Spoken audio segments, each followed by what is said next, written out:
Psalm 140 is this ancient prayer, but it's about a feeling that is, well, painfully modern, what it feels like to be under attack.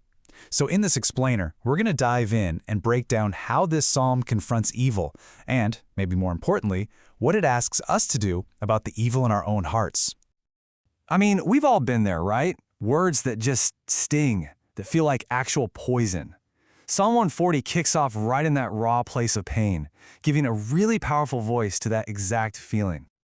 Okay, so first, let's take a look at the enemy here. The psalmist isn't just talking about a simple disagreement or, someone having a bad day.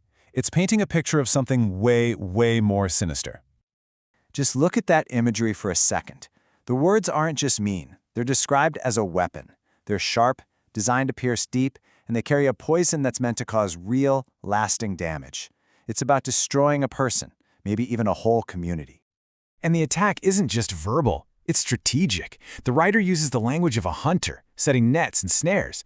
This shows you that these attacks are calculated. They're specifically designed to trip you up, to make you stumble and fall.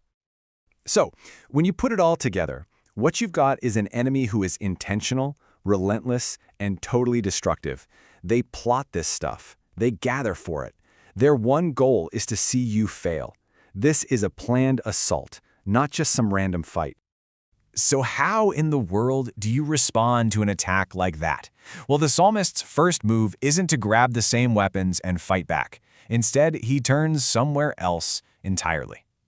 And this little detail, it's absolutely crucial. The psalmist doesn't just cry out to some distant force in the sky. He says, "You are my God." That's the language of a personal, established relationship, a covenant. That's the whole foundation for his appeal. He's not asking a stranger for help. He's calling on someone he knows has his back.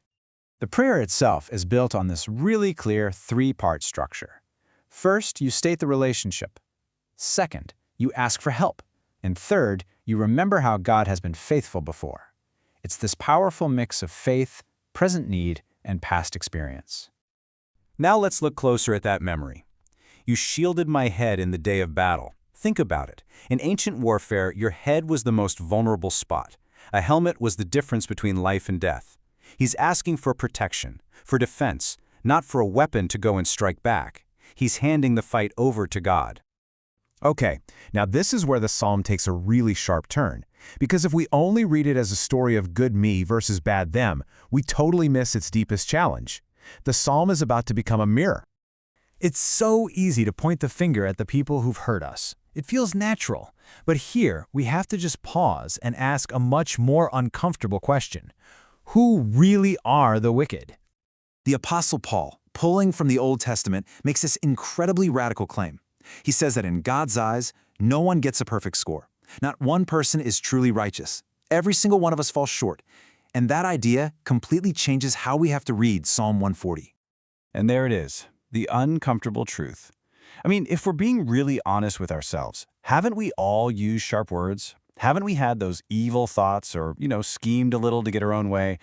This psalm forces us to admit that the potential for this exact kind of evil, well, it exists right inside our own hearts. So, if we're all guilty, then what hope is there? This tension between the reality of evil out there and our own part in it, it seems impossible. But the biblical story points to a single place where this massive conflict is resolved. The cross. It's presented as the ultimate answer. It's the one place where God's absolute hatred for evil, all the poison, all the traps, all the violence, collides with his absolute love for the people who do those things.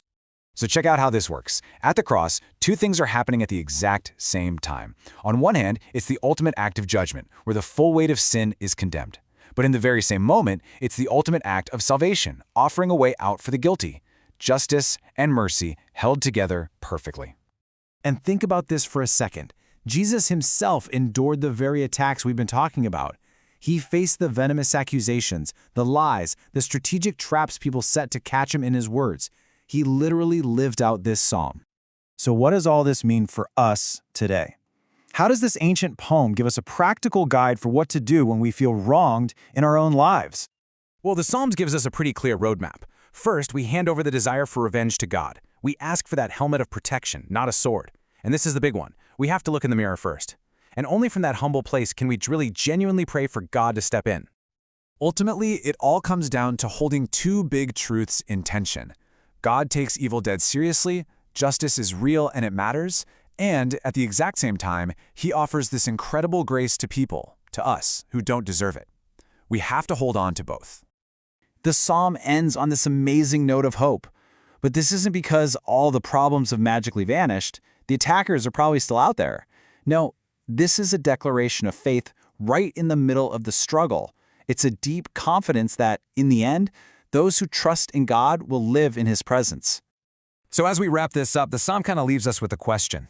Today, when you feel wronged, when you feel attacked, what are you going to pray for?